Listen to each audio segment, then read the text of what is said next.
Welcome to My First Stage, the podcast where experienced public speakers share how they started getting booked on stages and how they've used them to grow their business.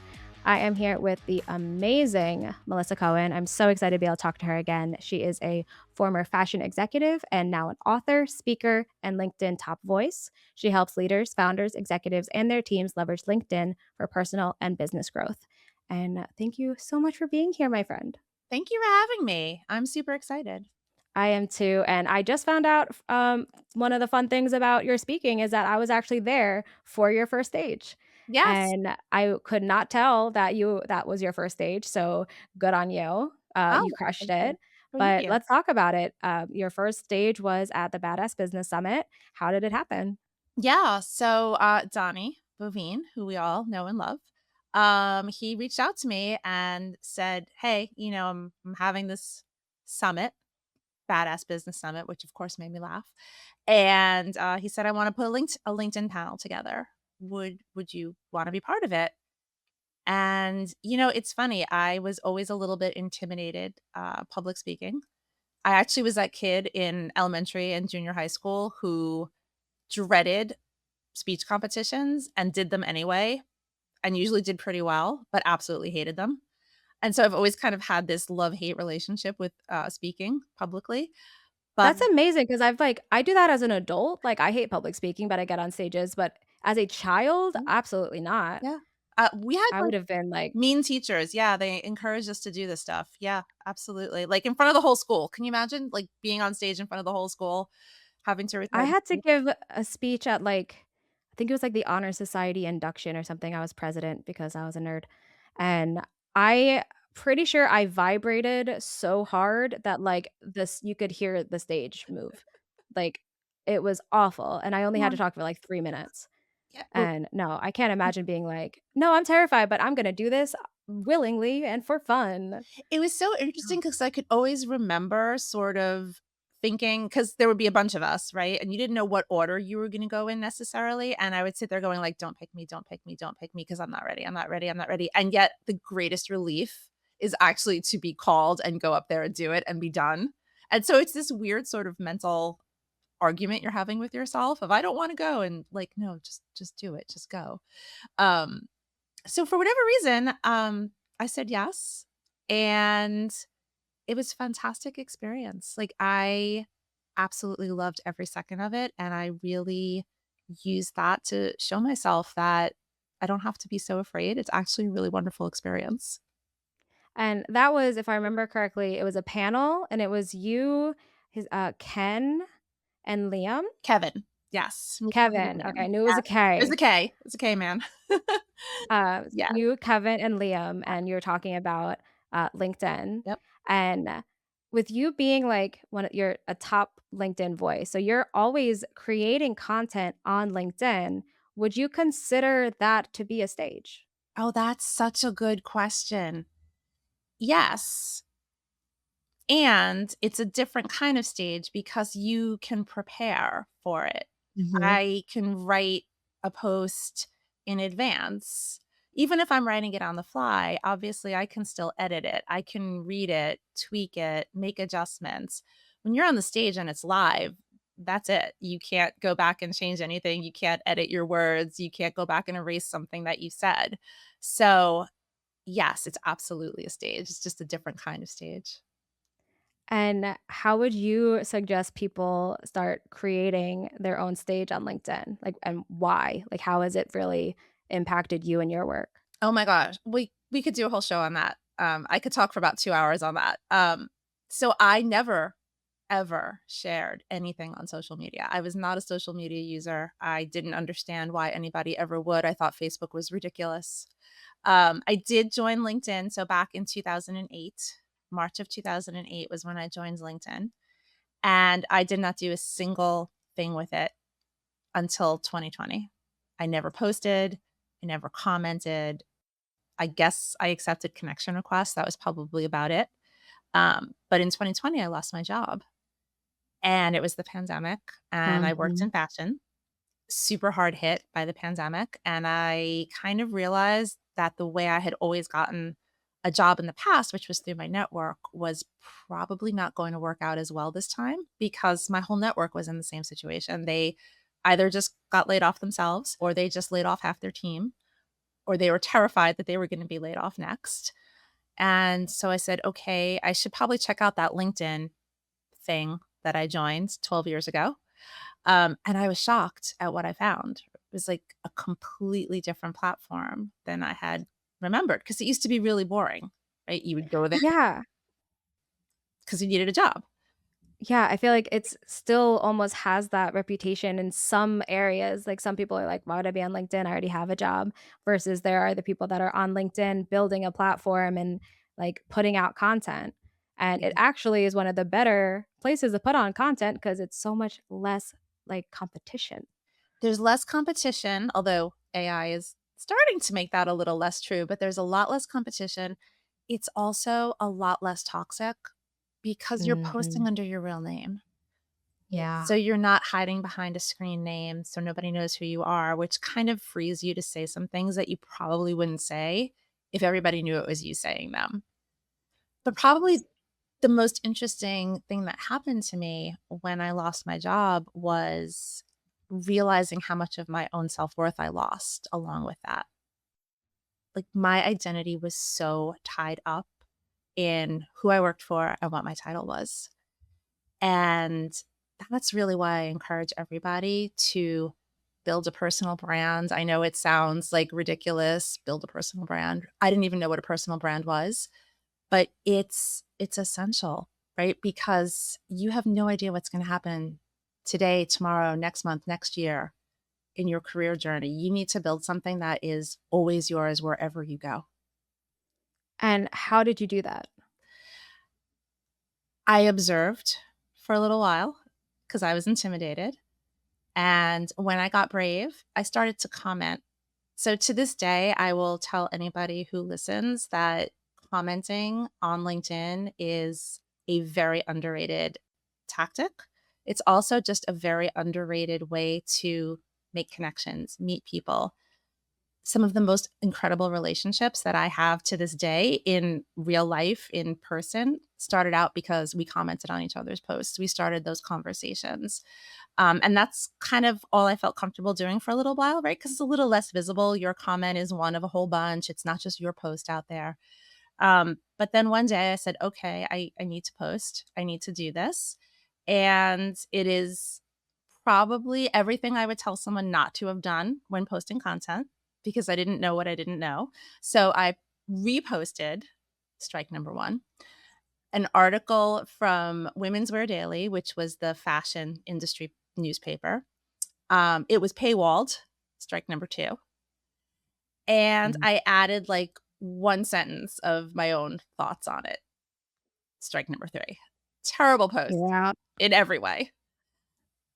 But nobody yelled at me, nobody was mean to me, nobody said, "What are you doing?" I actually got a little bit of engagement. I say jokingly, people probably just felt sorry for me.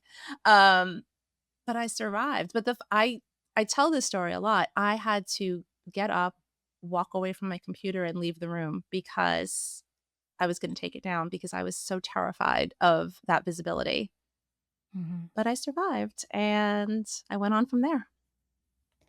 Now, today, Melissa, who is like the goddess of LinkedIn, what how would you post that today? Like, what would you do differently? Not strike out 3 times.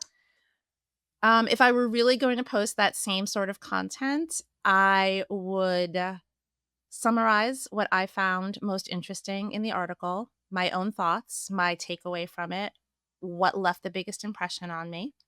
I would screenshot something in the article, a picture, an image, something relevant. And then I would either put the link in the body of the post, which this is very controversial. Some people will yell at me and say that kills your reach. If it's important for people to look at the link, then you have to put the link there. Now, in this case, I would say it's not that important to have the actual link, right? Because it's probably not accessible for a lot of people anyway, because it's paywalled. And so, what I would do is say, if you want to read the full story, the link will be in the comments. Mhm. And then I would put the link in the comments and say, might be paywalled. But by sharing my own thoughts, my own observations, what I took away from it, people can still get the idea of the article and what I thought about it. And then it becomes my point of view as opposed to just, oh, here's an article I found interesting, which is pretty much what I said. That's so important too, and I remember when you were speaking at Babs, and I don't know if it was you in particular or someone on your panel, but I remember it to this day talking about the importance of commenting, and it's not just like, "Cool post," or like, "Nice." Like, you actually have to comment. Talk about that. What like, how do you actually do it? So, yeah, thanks for sharing. Yeah, none of them are conversation starters, right? You want to start a conversation. So I like to sometimes quote back a little piece of what they wrote, right? If there's a line in their post that really resonated with me, really made me think, I might copy paste that, put it in quotes, say it back to them, and then say why that struck me so much, right? Why did that really resonate with me? I might ask a question if I can. That's the best thing to do because when you ask a question, hopefully they're going to respond. And then you start really having a dialogue with one another, but you want to leave a comment that's actually meaningful, that's substantial, that other people can then react to. Like, that's the best thing for me when I see people sort of having a comment party where they're all having a little conversation with one another. Sometimes it's not even just with the author, right? It's with other people who have come onto the Yeah. post. So ask a question, make a good observation. And I'm not saying to do this for tactics, right? There used to be, I don't even remember what it was, but some guideline of like LinkedIn values comments that are more than 12 words or some such nonsense. I'm not looking at it that way.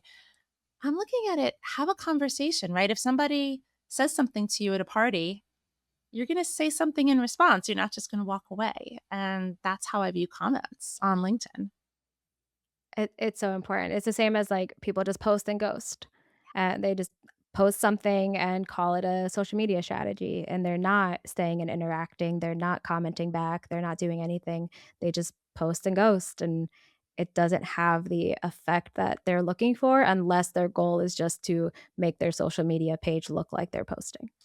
The only people that will work for, and work is a relative term, is if you already have a massive following, right? If you already Mhm. have a massive following, yes, whatever you post is going to get engagement just because people want to be seen on your page. But for the average creator or the average person who's posting, it's actually that engagement that drives your post further out into the algorithms, right? That's what they're looking for. They're looking for reciprocity of engagement, right? Not one sided engagement. And I firmly believe that if people know you're going to engage on their content and you're going to respond to their comments, they're a lot more likely to leave them on your own post, right? Because nobody wants to speak into a void. You make such a good point with that only works if you have a massive audience. And I talk about that all the time with podcasting because we can't mirror what we're doing in a podcast on what the big shows are doing because the big shows already have a following Yeah. and it's not going to work the same. It's just like with social media. You can't, like, if I were to post a picture of me wearing a brand of sunglasses with a link in the comments of where to buy them, no one is clicking that link. Nobody cares what sunglasses I'm wearing, but it works when you have a massive following and people wanna do what you're doing. And, like, with a podcast, I have to tell people, like, "No, you can't name your podcast your name like Joe Rogan," Right. because Joe Rogan never, when he launched his podcast, he was not a podcaster, he's just a celebrity with a podcast, he already had an audience, and Oprah can put out a magazine named after herself because everyone knows who Oprah is, but when you don't have that audience, you can't do that, and you have to make decisions that are different than what you're seeing mainstream, and I think that's why following creators like you, people that are putting out content on these platforms that are underutilized and doing it strategically is so important because if you're just following these big like influencers, big name creators, you're doing what's working for them now versus what was working for them when they were getting started and where you are. Yeah, 100%. A lot of people will have a strategy of commenting on a huge creator's post, right? Somebody whose posts routinely get thousands and thousands of reactions. That's really only gonna work if you are a very early commenter. If you get in on the Mhm. first couple of comments, that's actually gonna work and people are gonna see you. But if you're comment number 250, you're not really likely to get seen by a lot of people. You're much better Yeah. off finding, like, a mid-sized account to comment on. It's like ending up on, like, the 4th page of Google. Like, Exactly. nobody has gone that far in Ever. the Google search pages to find the 407th most recommended website. Exactly. You have to be on page 1. Yeah, no, that's important. Now, you had said that you got your first speaking gig just because basically someone reached out to you on LinkedIn. Yeah, I mean, yes, technically, and Donnie and I met through LinkedIn, 100%. Yes. And how did you use that opportunity, to whether it's grow your business, increase what you were doing? Like, what did you do with that stage, moving on? It gave me confidence that I could actually do it, right? As an adult, not as a kid anymore, as an adult, as somebody speaking about something that not only was a passion of mine and something I'm really enthusiastic about, but also, to your point, is my business. It gave me that confidence to continue to seek out those opportunities, whereas sometimes when you're not sure that it's gonna be successful, you kind of shy away from those opportunities, right? Because you don't wanna make a fool of yourself, you don't wanna mess up on a in a big public setting.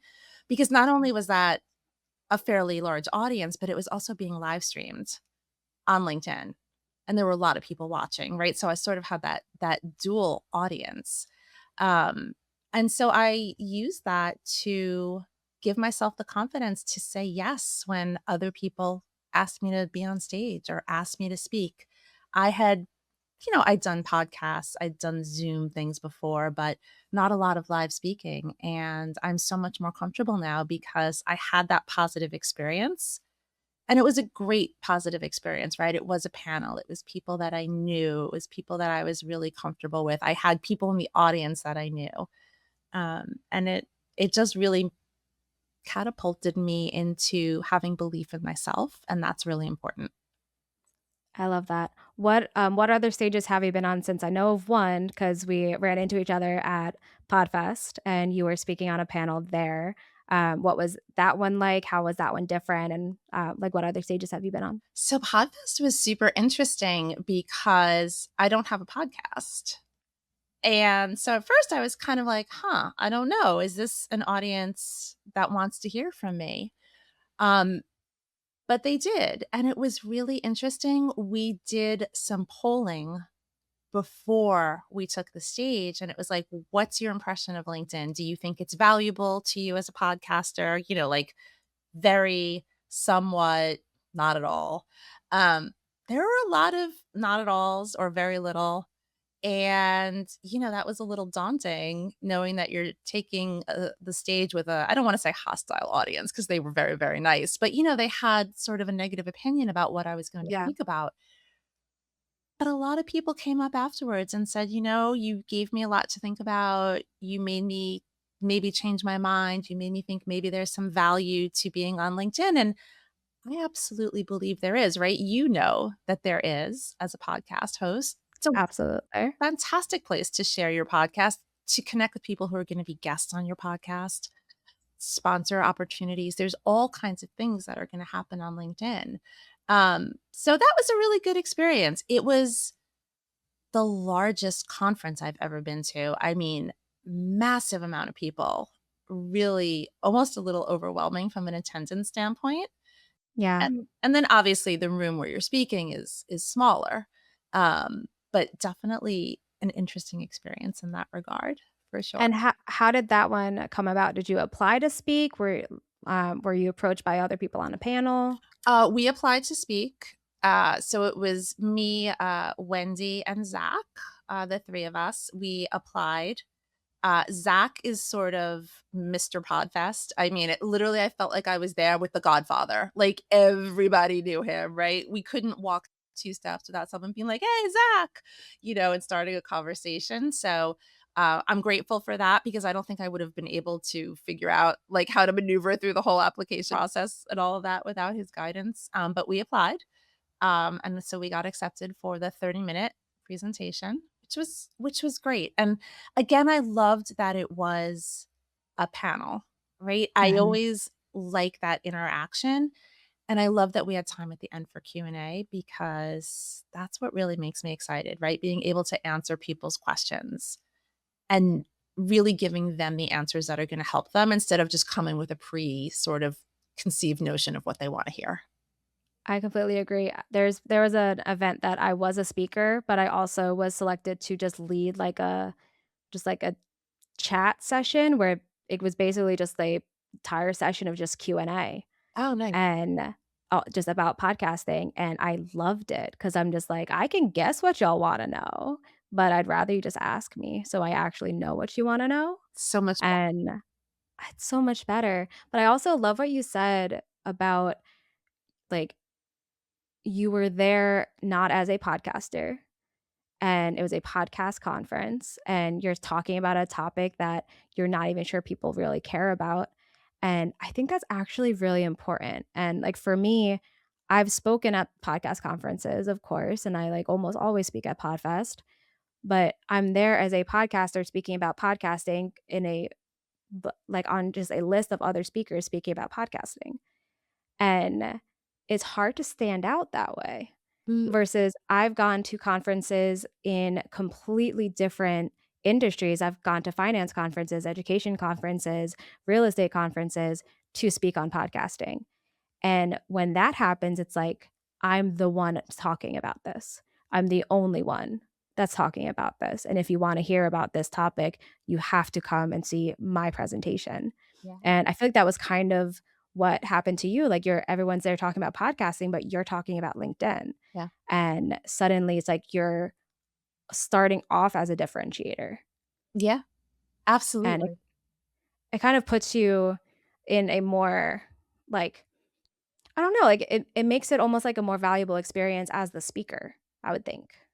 Yeah, no, you're right. It's kind of nice to be a little bit of the outlier, right? One of few as opposed to one of many. Yeah. And it did also make me feel like if you came to hear us speak, you were really interested in the topic. Which is something I really loved about Podfest, right? You had to make choices all day Yes. long as to, well, there's these 5 things going on at the same time, but this is the one I'm gonna spend my time in. And I really liked that, right? I really liked that you had to be deliberate about how you set up your schedule, who you went to see, who you heard speak. It made you feel special that somebody decided to spend their time with you.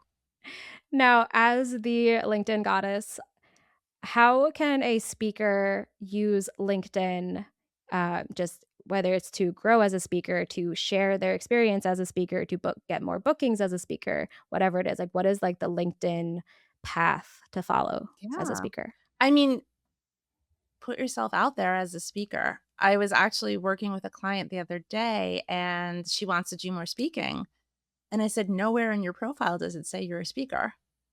It's not in your headline, it's not in your about section. You don't have any photos of you speaking. You don't have your speaker reel in your featured section. I would never know you want to be a speaker or want to do more speaking. I would have no idea at all. And so it's all about positioning, right? Yeah. And nowadays, so many of us are so many different things, right? We're not just in this one little neat box. We have a lot of different talents. We have a lot of different things that we want to do. So make sure that it says on your profile, in your headline, speaker, post your speaker reel. Now, at what point do you add speaker? Do you add it after, like, your first time speaking? Like, "Okay, I did it, now I'm technically a speaker, let's add it."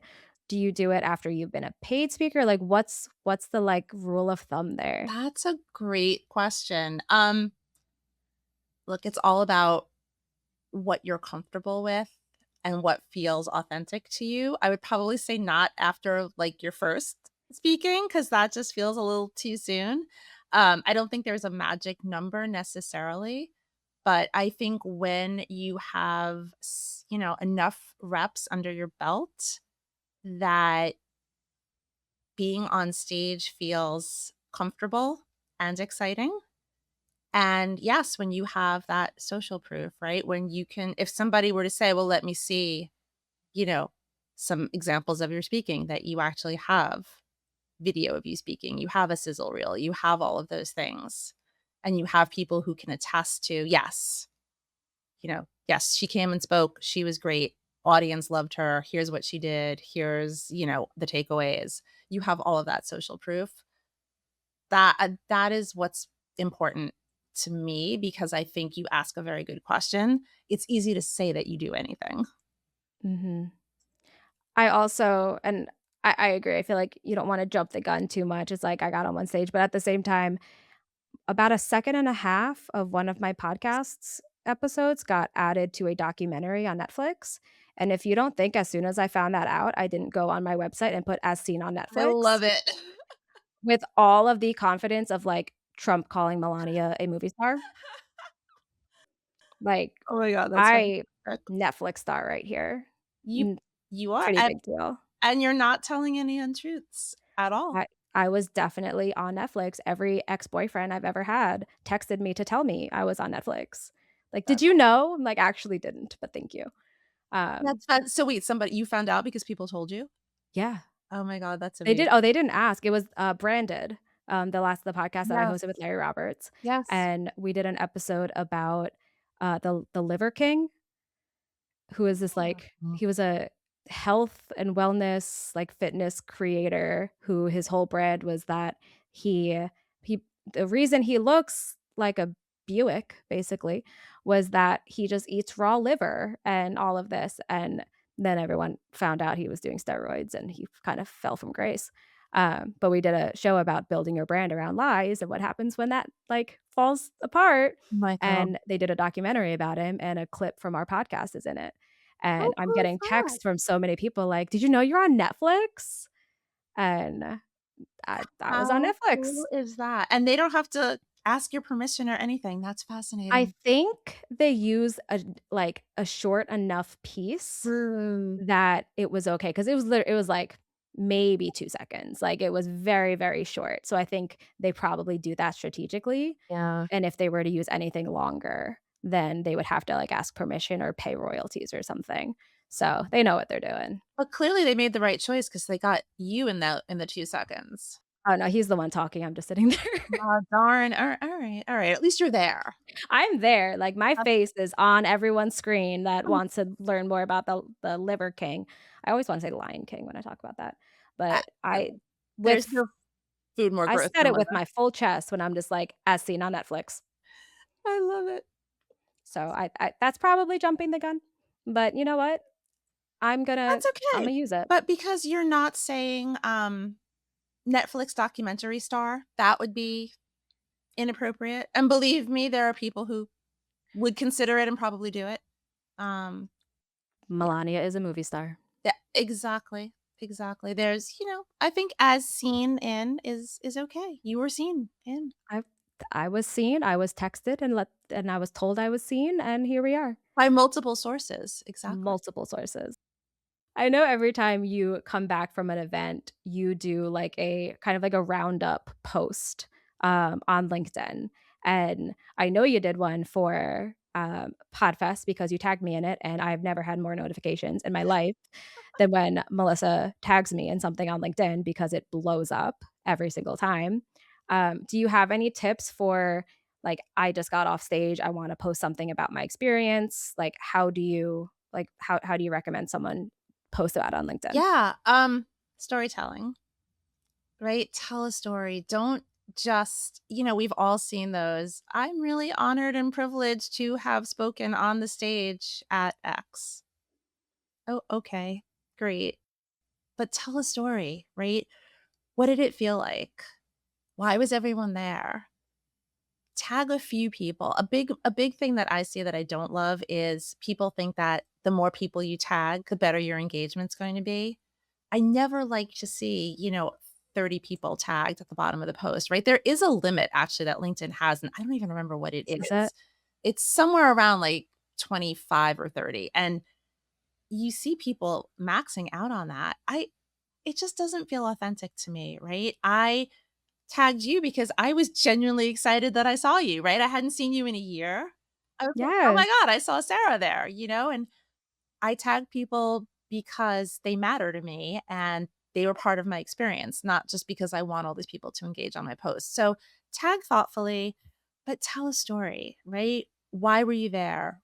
What was something really interesting that happened? Who was another speaker that you really found interesting, right? That's another great way to bring somebody into the post and into the conversation.